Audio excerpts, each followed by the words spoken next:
आंगनबाड़ी में माता उन्मुखी कार्यक्रम में उपस्थित हुई है। उन्मुखीकरण का मतलब होता है कि आपका विकास किया जाता है। आप बच्चे को कैसे पालें और बच्चे को न सिर्फ पालें बल्कि उसकी शिक्षा दीक्षा की व्यवस्था कैसे करें, उस संबंध में आपको समझाने के लिए यहाँ पर आमंत्रित किया गया है।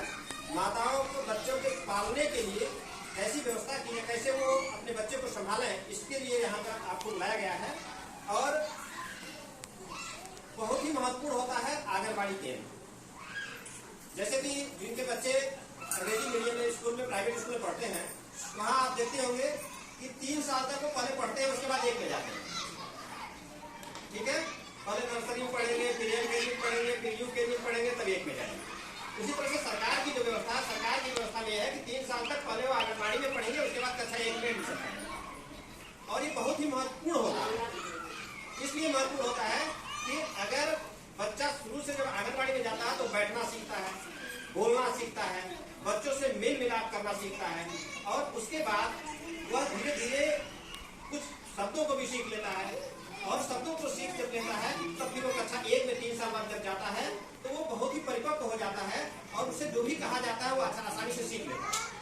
इसका उदाहरण मैं यहाँ दिखा सकता हूँ। 2 बच्चे हैं, आरुषि आ जाइए, आरुषि आ जाइए और परी आ जाइए। आरुषि और परी ये 2 बच्चे हैं। यहाँ आप देखेंगे, यहाँ आइए प्लीज करिए। ये 2 बच्चियां हैं। इसमें एक बच्ची जो है ये आरुषि है, ये जो शुरू से आंगनबाड़ी में पढ़ी है, और ये जो बच्ची है ये आंगनबाड़ी में नहीं पढ़ी है, जिसके कारण से ये कक्षा 1 में नहीं चल पा रही है। इनको पुनः हमको आंगनबाड़ी में बैठने के लिए, सिखाने के लिए कुछ चीजें सीख जाइए, इसलिए इनको पुनः आंगनबाड़ी हमको भेजना पड़ता है। ये बच्ची जो है ये 2 शब्द हिंदी पढ़ने रही है, 10 तक पहाड़ा इसको याद है, गिनती याद है, यहाँ तक कि जोड़ घटाना लगा दे रही है, गुणा लगा ले रही है। अभी देखिए कक्षा 1 की बच्ची है, इतना सारा काम अंग्रेजी के छोटे छोटे शब्द पढ़ ले रही है। इतना इसके अंदर ज्ञान हो गया है, क्योंकि आंगनबाड़ी में 3 साल पढ़ी है, फिर कक्षा 1 में आई है। ये बच्ची डायरेक्ट 1 में आई है। अभी ये बच्ची स्कूल बैठ भी नहीं पाती है। इसको बैठाया जाए, वहाँ बैठाया जाए तो वहाँ से दूसरे बच्चे के पास जाकर बैठ जाए। तो इतना बड़ा गैप है आंगनबाड़ी में न पढ़ने वाले बच्चे और आंगनबाड़ी पढ़ने वाले बच्चे। और ऐसा ही नहीं, जितने आंगनबाड़ी में पढ़े हुए बच्चे हैं उन सभी बच्चों को यहाँ खड़ा करेंगे। आप हिंदी पढ़वा लीजिए, अंग्रेजी छोटा हल्का फुल्का पढ़ लेंगी, वो पहाड़ा पढ़ा सुना देंगी, जोड़ घटाना बोर्ड पे दीजिए लगा लेंगी। तो ये इम्पोर्टेंस है आंगनबाड़ी का। आप लोगों को सिर्फ इसीलिए आमंत्रित किया गया है कि आप उसके महत्व को समझिए। आप होता क्या है कि माँ जो है मायके जाती है तो बच्चे को लेके चली गई, 10 दिन वही रह गई।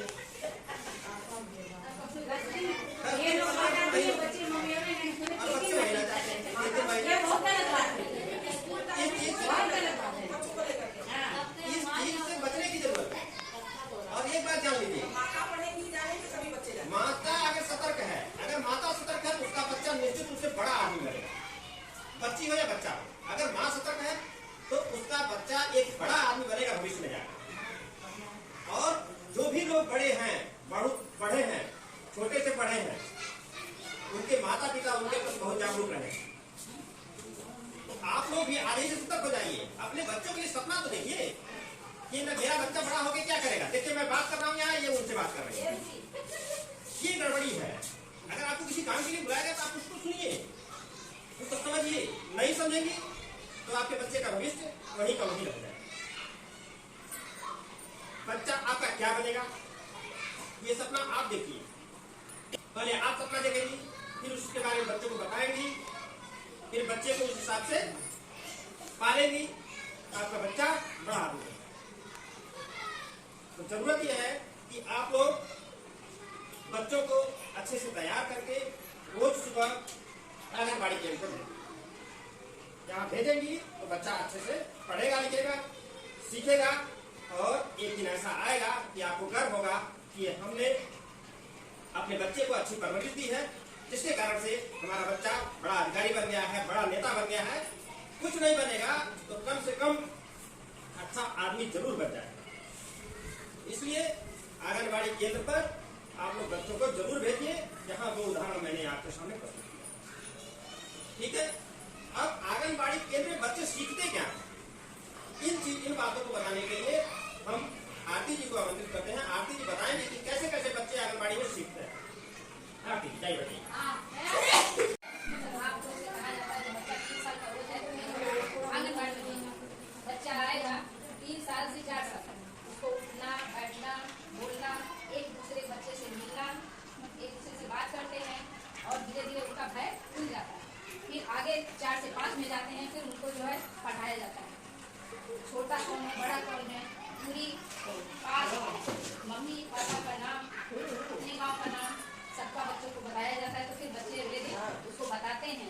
नहीं समझ में आता फिर हम उसको दोबारा बताते हैं, फिर वो बच्चे धीरे धीरे ऐसे बोलना सीख जाते हैं। धीरे धीरे बोलना सीख जाएंगे, फिर अच्छा से पहचानते हैं। अच्छा हमारा बोर्ड यहाँ पे है, अक्षरों का चार्ट यहाँ पे है, तो हम बच्चों को यहाँ सिखाते हैं आ से अनार, तो बच्चे भी बोलेंगे आ से अनार। एक बार नहीं, हफ्ता में एक हफ्ता तक आ से अनार पूरा यहाँ तक पढ़ाते हैं। एक अक्षर पहले सिखाएंगे, उसके बाद दूसरा अक्षर, तीसरा अक्षर, ऐसे ऐसे बच्चे पूरा 36 अक्षर है इनका वर्णमाला का, पूरा 36 अक्षर जो है हम बच्चों को ज्ञान देते हैं। बच्चे ज्ञान प्राप्त करते हैं, इससे जानकारियाँ हासिल करते हैं, फिर खुद ही बच्चों को हम खड़ा करते हैं। बच्चे अपने आप जब आ जाता है तो बच्चे अपने आप जो है करना सीख जाते हैं और फिर आगे एक में जाने के लिए वो तैयार हो जाते हैं। यहाँ 3 कोण वाला कौन सा है? 3 कोण वाला आप लगाइए लगाइए अपने से लगाइए। चलिए लगाइए। ये कौन सा चौकोर कहाँ है? गुड। त्रिभुज कहाँ है? ये त्रिभुज ये नहीं है। चलिए ये, अब इसको कहाँ लगाएंगे? ये और ये ऐसे। देखिए बहुत अच्छा भाई, ताली बजाइए इनके लिए, बहुत अच्छा। ये महत्व है, बच्चा ये रोज आता है इसलिए कर ले रहा। अब जो बच्चे आने वाले हैं वो जो है कर लें, अभी ये भी कर लें। आओ मेरी तरफ, आ जाओ। कहाँ पे बैठेगा ये? यहाँ पे नहीं, इस खाने पे बैठेगा। जैसे बैठाइए, जैसे ये, अब ये गोला का है, इसको बैठाइए। अब ये चौकोर लगाइए, कहाँ बैठेगा? सही से बैठाइए और सही से खा के, ठीक है? अब इसको लगाइए। हाँ, अब ये चलिए भाई ताली बजा दिए शिवांशी के लिए, बहुत अच्छे, शाबाश। क्या हम लोग जानना चाहते हैं, क्या समस्या है आप लोगों को? बच्चों से संबंधित कोई समस्या हो तो बताइए। बच्चों का कपड़ा अच्छे से सिले, उनका नाखून साफ करे, उनको अच्छा कपड़ा पहनाए, गंदे से दूर रखे और अपने हाथों से खाना खिलाए, स्कूल भेजे। और सर बच्चों का देखभाल करे, कैसे कर रहे हैं बच्चे, जैसे बच्चों को अच्छा शिक्षा देंगे तो अच्छा ही करेंगे, अगर खराब सिखाएंगे तो खराब ही करेंगे। बिल्कुल बिल्कुल, बहुत अच्छे, ताली बजा दिए भाई इनके लिए।